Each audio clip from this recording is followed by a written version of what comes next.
ಅಧ್ಯಾಯ 5 ಶ್ರೀರಾಮಕೃಷ್ಣರು ಮತ್ತು ಕೇಶವಚಂದ್ರ ಸೇನ. 27 ಅಕ್ಟೋಬರ್ 1882 ಇಸ್ವಿ, ಲಕ್ಷ್ಮೀ ಪೂಜೆ, ಶುಕ್ರವಾರ. ಕೇಶವಚಂದ್ರ ಸೇನ ಇಂದು ಪರಮಹಂಸರಿಗಾಗಿ ಒಂದು ಸಂತೋಷ ನೌಕಾ ವಿಹಾರ ಏರ್ಪಡಿಸಿದ್ದಾನೆ.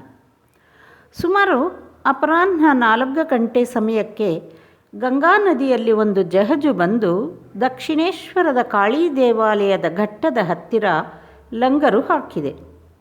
ಒಳಗಡೆ ಕೇಶವಚಂದ್ರ ಸೇನ ಮತ್ತು ಬ್ರಾಹ್ಮ ಸಮಾಜದ ಆತನ ಅನುಯಾಯಿಗಳೆಲ್ಲ ಕುಳಿತಿದ್ದಾರೆ. ಅವರ ಮುಂದುಗಡೆಯೇ ಕಾಣುತ್ತಿದೆ ಸ್ನಾನಘಟ್ಟ ಮತ್ತು ಎದುರು ಮಂಟಪ.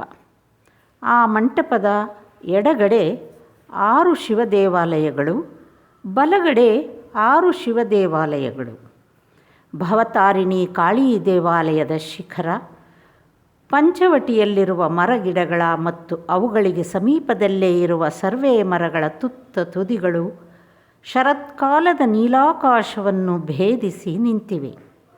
2 ನಹಬತ್ ಖಾನೆಗಳ ಮಧ್ಯೆ ಹಬ್ಬಿರುವ ಹೂವಿನ ತೋಟ ಬಹಳ ಸುವಾಸನೆಯುಳ್ಳ ಹೂಗಳಿಂದ ತುಂಬಿದೆ. ಗಂಗಾ ನದಿಯ ದಡದಲ್ಲಿ ಸಾಲು ಸಾಲಾಗಿ ಹೂವಿನ ಗಿಡಗಳು ಬೆಳೆದು ನಿಂತಿವೆ. ಇಂದಿನ ಸ್ವಚ್ಛ ನೀಲಾಕಾಶ ಜಾಹ್ನವಿ ಜಲದಲ್ಲಿ ಪ್ರತಿಬಿಂಬವಾಗುತ್ತಿದೆ. ಹೊರಗಿನ ಜಗತ್ತು ಕೋಮಲ ಭಾವ ತಾಳಿದೆ. ಬ್ರಾಹ್ಮ ಭಕ್ತರ ಹೃದಯ ಮಧ್ಯದಲ್ಲೂ ಕೋಮಲ ಭಾವ ನೆಲೆಸಿದೆ. ಮೇಲುಗಡೆ ಸುಂದರ ಸುನೀಲ ಅನಂತ ಆಕಾಶ, ಎದುರಿಗೆ ಭವ್ಯ ಕಾಳಿ ದೇವಾಲಯ, ಕೆಳಗಡೆ ಯಾವುದರ ತೀರವು ಆರ್ಯ ಋಷಿಗಳ ನೆಲೆ ಬೀಡಾಗಿತ್ತೋ ಅಂಥ ಪವಿತ್ರ ಗಂಗೆಯ ಸಲಿಲ. ಅದರ ದಡದಲ್ಲೇ ವಾಸವಾಗಿದ್ದಾರೆ ಸನಾತನ ಧರ್ಮವೇ ಮೂರ್ತಿಮತ್ತಾಗಿ ಅವತರಿಸಿದೆಯೋ ಏನೋ ಎಂಬಂತಿರುವ ವ್ಯಕ್ತಿ ಶ್ರೀರಾಮಕೃಷ್ಣ ಪರಮಹಂಸರು. ಅಂಥ ಮಹಾಪುರುಷನ ದರ್ಶನ ಪಡೆಯುವ ಸೌಭಾಗ್ಯ ಎಲ್ಲರ ಹಣೆಯಲ್ಲೂ ಬರೆದಿದೆಯೇ? ಇಂಥ ಭವ್ಯವಾದ ಸ್ಥಳದಲ್ಲಿರುವ ಆ ಮಹಾಪುರುಷರ ದರ್ಶನ ಮಾತ್ರದಿಂದಲೇ ಹೃದಯ ಎಂಥ ಕಲ್ಲಿನದಾಗಿದ್ದರೂ ಅದರಲ್ಲಿ ಭಕ್ತಿ ಉದ್ರೇಕಗೊಳ್ಳದೆ ಉಳಿದೀತೆ. ಪರಮಹಂಸರು ತಮ್ಮ ಕೊಠಡಿಯಲ್ಲಿ ಕುಳಿತು ವಿಜಯ ಗೋಸ್ವಾಮಿ ಮತ್ತು ಹರಲಾಲನೊಡನೆ ಮಾತುಕತೆ ಆಡುತ್ತಿದ್ದಾರೆ. ಕೇಶವನ ಅನುಯಾಯಿಗಳಲ್ಲಿ ಕೆಲವರು ಕೊಠಡಿಯನ್ನು ಪ್ರವೇಶಿಸಿದರು. ಪರಮಹಂಸರಿಗೆ ಪ್ರಣಾಮ ಮಾಡಿ ಅವರಿಗೆ ವಿಜ್ಞಾಪನೆ ಮಾಡಿಕೊಳ್ಳುತ್ತಿದ್ದಾರೆ. ಮಹಾಶಯರೇ, ಜಹಜು ಬಂದಿದೆ. ಕೇಶವ ಬಾಬು ನಿಮ್ಮನ್ನು ಕರೆದುಕೊಂಡು ಬರಬೇಕೆಂದು ನಮ್ಮನ್ನು ಕಳುಹಿಸಿದ್ದಾರೆ. ದಯವಿಟ್ಟು ಹೊರಡಿ, ಸ್ವಲ್ಪ ಸುತ್ತಾಡಿಕೊಂಡು ಬರುವಿರಂತೆ. ಪರಮಹಂಸರು ಜಹಜಿನ ಹತ್ತಿರಕ್ಕೆ ಕರೆದುಕೊಂಡು ಹೋಗಲು ಒಂದು ಚಿಕ್ಕ ದೋಣಿ ಸಿದ್ಧವಾಗಿ ನಿಂತಿದೆ. ಅವರು ಆ ದೋಣಿಗೆ ಕಾಲು ಹಾಕುವುದೇ ತಡ ಬಾಹ್ಯಜ್ಞಾನ ಶೂನ್ಯರಾಗಿ ಸಮಾಧಿಸ್ಥರಾಗಿ ಬಿಟ್ಟರು. ವಿಜಯ ಅವರೊಡನೆ ಇದ್ದಾನೆ. ಮಾಸ್ಟರ್ ಪ್ರಯಾಣಿಕರ ಮಧ್ಯೆ ನಿಂತಿದ್ದಾನೆ. ದೋಣಿ ಜಹಜಿನ ಹತ್ತಿರಕ್ಕೆ ಬರುವುದೇ ತಡ ಅವರ ದರ್ಶನ ಪಡೆಯಲು ಜನರೆಲ್ಲರೂ ಕಟಕಟೆಯ ಹತ್ತಿರಕ್ಕೆ ನುಗ್ಗಿಬಿಟ್ಟರು. ಕೇಶವಸೇನನಿಗೆ ತುಂಬ ವ್ಯಾಕುಲ ಹತ್ತಿಬಿಟ್ಟಿತು. ಅವರನ್ನು ಹೇಗೆ ಸುರಕ್ಷಿತವಾಗಿ ಜಹಜಿಗೆ ಹತ್ತಿಸುವುದು ಅಂತ. ಬಹಳ ಕಷ್ಟಪಟ್ಟು ಅವರಿಗೆ ಸ್ವಲ್ಪ ಬಾಹ್ಯ ಪ್ರಜ್ಞೆ ಬರುವಂತೆ ಮಾಡಿ ಕೊನೆಗೆ ಅವರನ್ನು ಜಹಜಿನ ಒಂದು ಕ್ಯಾಬಿನ್ನಿಗೆ ಕರೆದುಕೊಂಡು ಬಂದುದಾಯಿತು. ಇನ್ನೂ ಭಾವಸ್ಥರಾಗಿದ್ದಾರೆ. ಒಬ್ಬ ಭಕ್ತನ ಮೇಲೆ ಭಾರ ಹಾಕಿ ಹೆಜ್ಜೆ ಇಡುತ್ತಿದ್ದಾರೆ. ಕೇಶವನೇ ಮೊದಲಾದ ಭಕ್ತರು ಅವರಿಗೆ ಪ್ರಣಾಮ ಮಾಡುತ್ತಿದ್ದಾರೆ. ಆದರೆ ಅವರಿಗೆ ಎಚ್ಚರವೇ ಇಲ್ಲ. ಕ್ಯಾಬಿನ್ ಒಳಗೆ ಕೆಲವು ಕುರ್ಚಿ, ಒಂದು ಮೇಜು ಹಾಕಲ್ಪಟ್ಟಿವೆ. ಒಂದು ಕುರ್ಚಿಯ ಮೇಲೆ ಪರಮಹಂಸರನ್ನು ಕೂರಿಸಿ ಇನ್ನೊಂದರ ಮೇಲೆ ಕೇಶವಸೇನ ಕುಳಿತುಕೊಂಡಿದ್ದಾನೆ. ವಿಜಯನೂ ಒಂದು ಕುರ್ಚಿಯಲ್ಲಿ ಕುಳಿತುಕೊಳ್ಳುತ್ತಾನೆ. ಭಕ್ತರು ಜಾಗವಿದ್ದ ಎಡೆಯಲ್ಲಿ ನೆಲದ ಮೇಲೆ ಕುಳಿತುಕೊಳ್ಳುತ್ತಿದ್ದಾರೆ. ಎಲ್ಲರಿಗೂ ಒಳಗೆ ಸ್ಥಳ ಆಗಲಿಲ್ಲ. ಉಳಿದವರು ಹೊರಗಡೆ ನಿಂತುಕೊಳ್ಳಬೇಕಾಯಿತು. ಅವರು ಬಾಗಿಲ ಮೂಲಕ ಕಿಟಕಿಯ ಮೂಲಕ ಇಣಿಕಿ ನೋಡುತ್ತಿದ್ದಾರೆ. ಪರಮಹಂಸರು ಕುರ್ಚಿಯ ಮೇಲೆ ಕುಳಿತು ಮತ್ತೆ ಸಮಾಧಿಸ್ಥರಾಗಿ ಬಿಟ್ಟಿದ್ದಾರೆ. ಸಂಪೂರ್ಣ ಬಾಹ್ಯಜ್ಞಾನ ಶೂನ್ಯರಾಗಿ ಬಿಟ್ಟಿದ್ದಾರೆ. ಎಲ್ಲರೂ ನೆಟ್ಟ ದೃಷ್ಟಿಯಿಂದ ಅವರ ಕಡೆಗೆ ನೋಡುತ್ತಿದ್ದಾರೆ. ಕೊಠಡಿಯಲ್ಲಿ ಬಹಳ ಜನ ಸೇರಿಬಿಟ್ಟಿದ್ದರಿಂದ ಸಾಕಾದಷ್ಟು ಗಾಳಿ ಬರಲಿ ಎಂದು ಕೇಶವಚಂದ್ರಸೇನ ಕಿಟಕಿ ಬಾಗಿಲುಗಳನ್ನೆಲ್ಲ ತೆರೆದ. ವಿಜಯನಿಗೂ ಕೇಶವನಿಗೂ ಬ್ರಾಹ್ಮ ಸಮಾಜದ ಕೆಲವು ನಿಯಮಗಳ ಸಂಬಂಧವಾಗಿ ವೈಮನಸ್ಯ ಹುಟ್ಟಿ ವಿಜಯ ಕೇಶವನ ಪಂಗಡ ಬಿಟ್ಟು ಸಾಧಾರಣ ಬ್ರಾಹ್ಮ ಸಮಾಜದ ಅನುಯಾಯಿಯಾಗಿದ್ದಾನೆ. ಆತ ಇಲ್ಲಿಗೆ ಬಂದಿರುವುದನ್ನು ನೋಡಿ ಕೇಶವನ ಮನಸ್ಸಿಗೆ ಹೇಗೋ ಆಯಿತು. ಬ್ರಾಹ್ಮ ಭಕ್ತರು ಏಕದೃಷ್ಟಿಯಿಂದ ಪರಮಹಂಸರ ಕಡೆ ನೋಡುತ್ತಿದ್ದಾರೆ. ಅವರು ಕ್ರಮೇಣ ಪ್ರಕೃತಿಸ್ಥರಾಗಲಾರಂಭಿಸಿದ್ದಾರೆ. ಇನ್ನೂ ಭಾವಸ್ಥರಾಗಿಯೇ ಪರಮಹಂಸರು ಅಸ್ಪಷ್ಟ ಸ್ವರದಿಂದ ತಮಗೆ ತಾವೇ ಹೇಳಿಕೊಳ್ಳುತ್ತಿದ್ದಾರೆ. ತಾಯೇ, ನನ್ನನ್ನು ಇಲ್ಲಿಗೇಕೆ ಕರೆದುಕೊಂಡು ಬಂದೆ? ಬೇಲಿಯೊಳಗೆ ಸಿಲುಕಿಕೊಂಡಿರುವ ಇವರನ್ನು ಉದ್ಧರಿಸಲು ನನ್ನಿಂದ ಸಾಧ್ಯವೇ? ಅಲ್ಲಿ ನೆರೆದಿದ್ದ ಜನರು ಈ ಜಗತ್ತೆಂಬ ಬಂದೀಖಾನೆಯ ಆವರಣದಲ್ಲಿ ಬದ್ಧರಾಗಿರುವುದು ಅವರ ಕಣ್ಣಿಗೆ ಬಿತ್ತೇನು? ಅವರು ಅಸಹಾಯಕರಾಗಿರುವುದನ್ನು ನೋಡಿ ಪರಮಹಂಸರು ಈ ಕೆಲವು ಮಾತುಗಳನ್ನು ಭಗವತಿಯೊಡನೆ ಆಡಿದರೇನು? ಪರಮಹಂಸರಿಗೆ ಕ್ರಮೇಣ ಬಾಹ್ಯಜ್ಞಾನ ಉಂಟಾಗುತ್ತಿದೆ.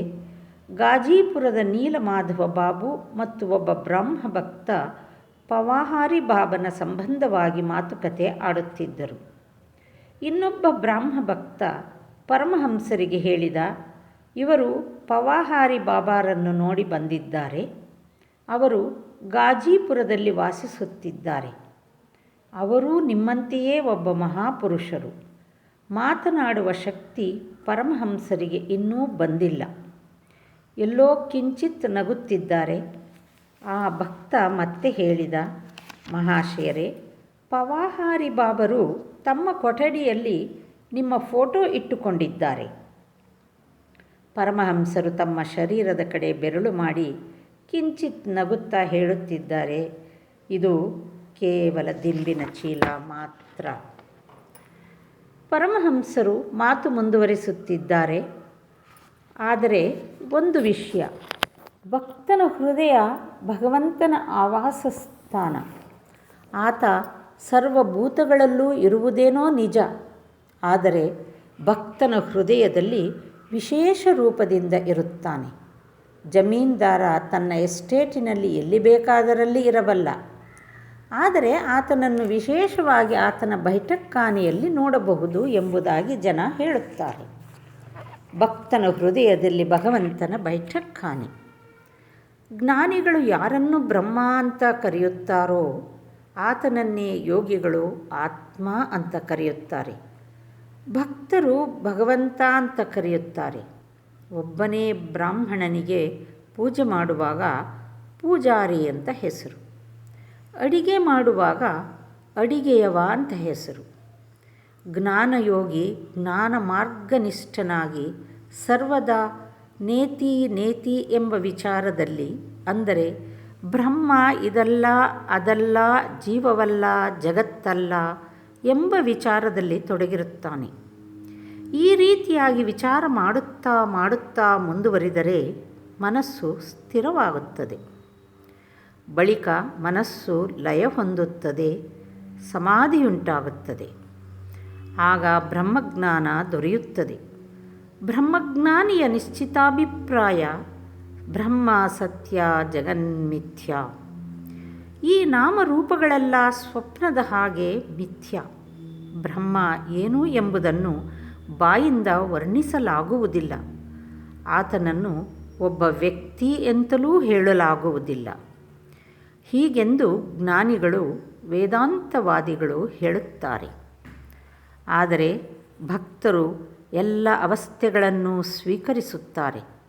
ಜಾಗ್ರತ್ ಅವಸ್ಥೆ ಕೂಡ ಸತ್ಯ ಅಂತ ಹೇಳುತ್ತಾರೆ. ಅವರು ಜಗತ್ತು ಸ್ವಪ್ನವತ್ ಅಂತ ಹೇಳುವುದಿಲ್ಲ. ಹೇಳುತ್ತಾರೆ, ಈ ಜಗತ್ತು ಭಗವಂತನ ಐಶ್ವರ್ಯ ಎಂದು. ಆಕಾಶ, ನಕ್ಷತ್ರ, ಚಂದ್ರ, ಸೂರ್ಯ, ಪರ್ವತ, ಸಮುದ್ರ, ಜೀವ, ಜಂತು ಎಲ್ಲವನ್ನೂ ಭಗವಂತ ಸೃಷ್ಟಿಸಿದ್ದಾನೆ. ಇವೆಲ್ಲವೂ ಆತನ ಐಶ್ವರ್ಯವೇ. ಆತ ನಮ್ಮ ಆಂತರ್ಯದಲ್ಲಿ, ಹೃದಯ ಮಧ್ಯದಲ್ಲಿ ಇದ್ದಾನೆ ಮತ್ತು ಹೊರಗೂ ಇದ್ದಾನೆ. ಉತ್ತಮ ಭಕ್ತ ಹೇಳುತ್ತಾನೆ, ಆತನೇ ಈ ಚತುರ್ವಿಂಶತಿ ತತ್ವ, ಜೀವ ಜಗತ್ತು ಆಗಿದ್ದಾನೆ.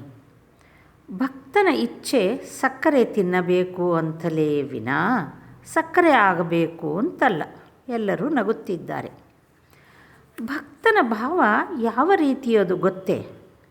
ಆತನ ಭಾವ, ಹೇ ಭಗವಂತ, ನೀನು ಪ್ರಭು, ನಾನು ನಿನ್ನ ದಾಸ, ನೀನು ತಾಯಿ, ನಾನು ನಿನ್ನ ಮಗು ಎಂಬುದಾಗಿ.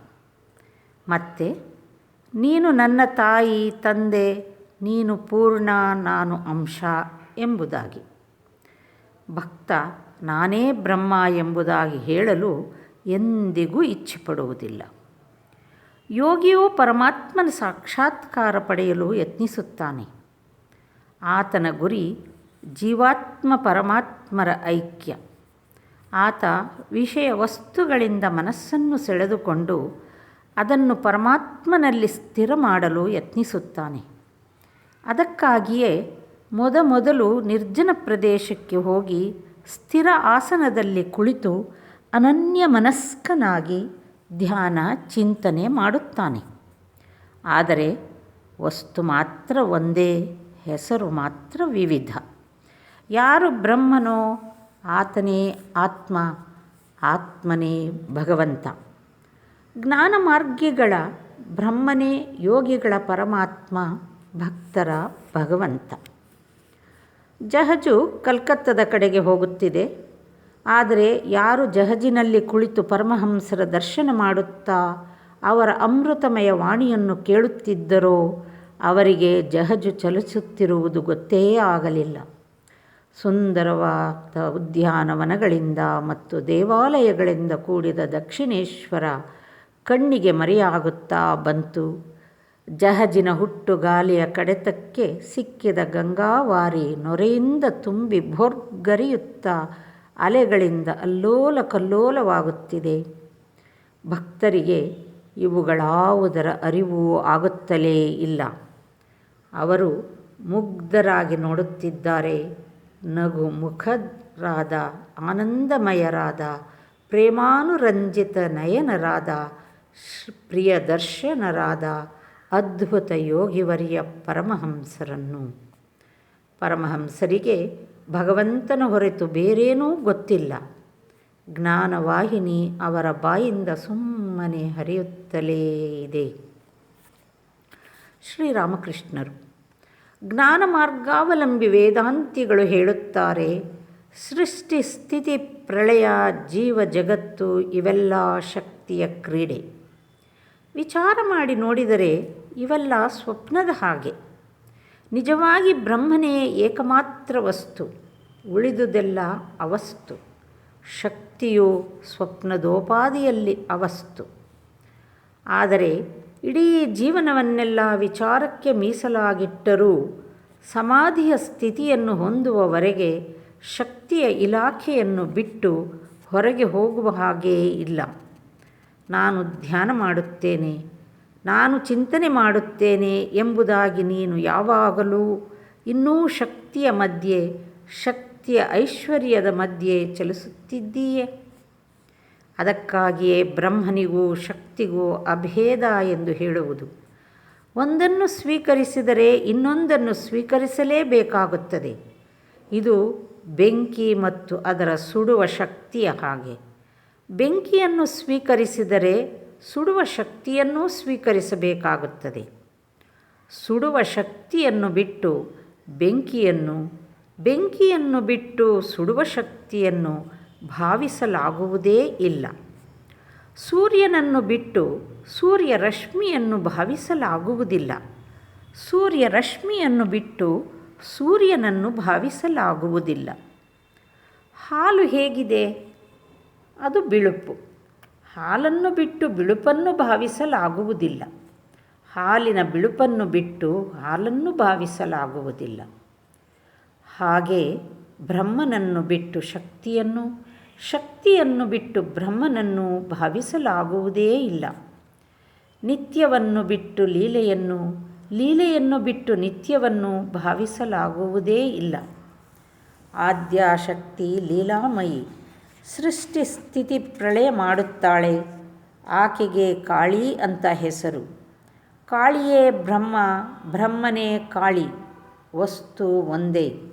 ನಿಷ್ಕ್ರಿಯವಾಗಿರುವಾಗ, ಸೃಷ್ಟಿ ಸ್ಥಿತಿ ಪ್ರಳಯ ಮಾಡದಿರುವಾಗ ಅದೇ ವಸ್ತುವಿಗೆ ಬ್ರಹ್ಮ ಅಂತ ಹೆಸರು. ಆದರೆ ಆ ಎಲ್ಲ ಕಾರ್ಯಗಳನ್ನು ಮಾಡುತ್ತಿರುವಾಗ ಅದೇ ವಸ್ತುವಿಗೆ ಕಾಳಿ ಅಂತ ಹೆಸರು, ಶಕ್ತಿ ಅಂತ ಹೆಸರು. ವಸ್ತುವೇನೋ ಒಂದೇ, ಹೆಸರು ರೂಪ ಮಾತ್ರ ಬೇರೆ ಬೇರೆ. ಇದು ನೀರೆಂಬ ಒಂದೇ ವಸ್ತುವನ್ನು ವಿವಿಧ ಭಾಷೆಗಳಲ್ಲಿ ವಿವಿಧ ಹೆಸರಿನಿಂದ ಕರೆಯುವ ಹಾಗೆ. ಒಂದು ಕೊಳಕ್ಕೆ 3-4 ಘಟ್ಟಗಳಿವೆ ಅಂತ ಇಟ್ಟುಕೊಳ್ಳಿ. ಒಂದು ಘಟ್ಟದಲ್ಲಿ ಹಿಂದೂಗಳು ನೀರು ಕುಡಿಯುತ್ತಾರೆ, ಅವರು ಅದಕ್ಕೆ ಜಲ ಅಂತ ಕರೆಯುತ್ತಾರೆ. ಇನ್ನೊಂದರಲ್ಲಿ ಮುಸಲ್ಮಾನರು ನೀರು ಕುಡಿಯುತ್ತಾರೆ, ಅವರು ಅದನ್ನು ಕರೆಯುತ್ತಾರೆ ಪಾನಿ ಅಂತ. ಮತ್ತೊಂದರಲ್ಲಿ ಆಂಗ್ಲೇಯರು ನೀರು ಕುಡಿಯುತ್ತಾರೆ, ಅವರು ಅದಕ್ಕೆ ಹೇಳುತ್ತಾರೆ ವಾಟರ್ ಎಂಬುದಾಗಿ. ಈ ಮೂವರೂ ಕುಡಿಯುವುದು ನೀರೇ, ಆದರೆ ಹೆಸರಿನಲ್ಲಿ ಮಾತ್ರ ಪ್ರಭೇದ.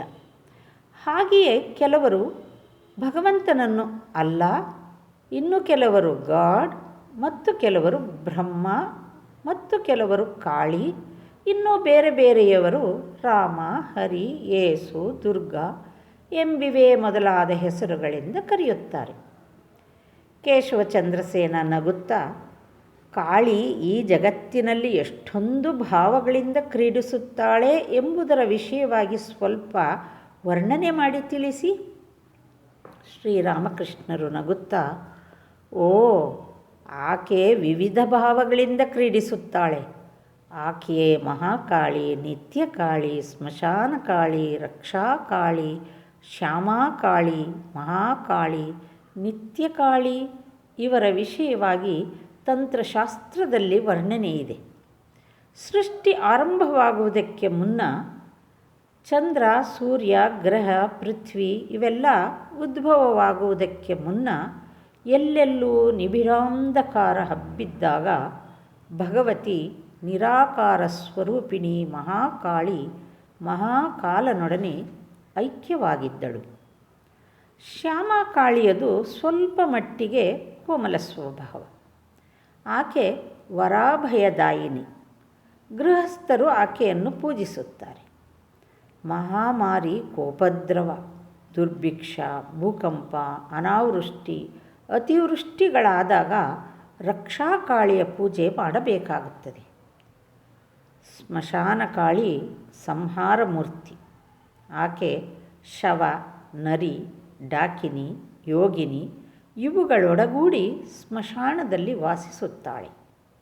ಆಕೆಯ ಬಾಯಿಂದ ರಕ್ತದ ಕೋಡಿ ಹರಿಯುತ್ತಿರುತ್ತದೆ. ಕೊರಳಿಗೆ ರುಂಡಮಾಲೆ ಹಾಕಿಕೊಂಡಿರುತ್ತಾಳೆ. ಸೊಂಟಕ್ಕೆ ನರಹಸ್ತಗಳ ಒಡ್ಯಾಣ ಹಾಕಿಕೊಂಡಿರುತ್ತಾಳೆ. ಈ ಜಗತ್ತು ನಾಶವಾದಾಗ, ಮಹಾಪ್ರಳಯವಾದಾಗ ಮುಂದಿನ ಸೃಷ್ಟಿಗಾಗಿ ಬೀಜಗಳನ್ನೆಲ್ಲ ಶೇಖರಿಸಿಟ್ಟುಕೊಂಡಿರುತ್ತಾಳೆ. ಇದು ಮನೆಯ ಯಜಮಾನಿ ತನಗೆ ಬೇಕಾಗುವ ಎಲ್ಲ ಬಗೆಯ ವಸ್ತುಗಳನ್ನು ಒಂದು ಗುಡಾಣದಲ್ಲಿ ಶೇಖರಿಸಿ ಇಟ್ಟುಕೊಳ್ಳುವುದಿಲ್ಲವೇ? ಹಾಗೆ ಎಲ್ಲರೂ ನಗುತ್ತಾರೆ. ನಗಬೇಡಿ, ಯಜಮಾನಿಯರು ಇಂಥದ್ದೊಂದು ಗುಡಾಣ ಇಟ್ಟುಕೊಂಡಿರುತ್ತಾರೆ. ಅದರೊಳಗೆ ಸಮುದ್ರದ ನೊರೆ, ನೀಲಿ ಗುಳಿಗೆ, ಸೌತೆಕಾಯಿ, ಕುಂಬಳಕಾಯಿ, ಸೋರೆಕಾಯಿ ಬೀಜಗಳ ಚಿಕ್ಕ ಚಿಕ್ಕ ಪೊಟ್ಟಣಗಳು ಇವೆಲ್ಲ ಇಡುತ್ತಾರೆ. ಬೇಕಾದಾಗ ಅವನ್ನು ಹೊರಕ್ಕೆ ತೆಗೆಯುತ್ತಾರೆ. ಅದೇ ರೀತಿಯಾಗಿ ಭಗವತಿ ಬ್ರಹ್ಮಮಯಿ. ಈ ಜಗತ್ತು ನಾಶವಾದ ನಂತರ ಎಲ್ಲ ವಿಧದ ಬೀಜಗಳನ್ನು ಮುಂದಿನ ಸೃಷ್ಟಿಗಾಗಿ ಶೇಖರಿಸಿ ಇಟ್ಟುಕೊಳ್ಳುತ್ತಾಳೆ. ಸೃಷ್ಟಿ ಮಾಡಿದ ನಂತರ ಆದ್ಯಾಶಕ್ತಿ ಈ ಜಗತ್ತಿನ ಒಳಗೇ ಇರುತ್ತಾಳೆ. ಈ ಜಗತ್ತು ಹೆತ್ತು ಅದರೊಳಗೆ ಅಂತರ್ಗತವಾಗಿರುತ್ತಾಳೆ. ವೇದದಲ್ಲಿದೆ ಊರ್ಣನಾಭಿಯ ಜೇಡರ ಹುಳುವಿನ ಮತ್ತು ಅದರ ಬಲೆಯ ವಿಷಯ.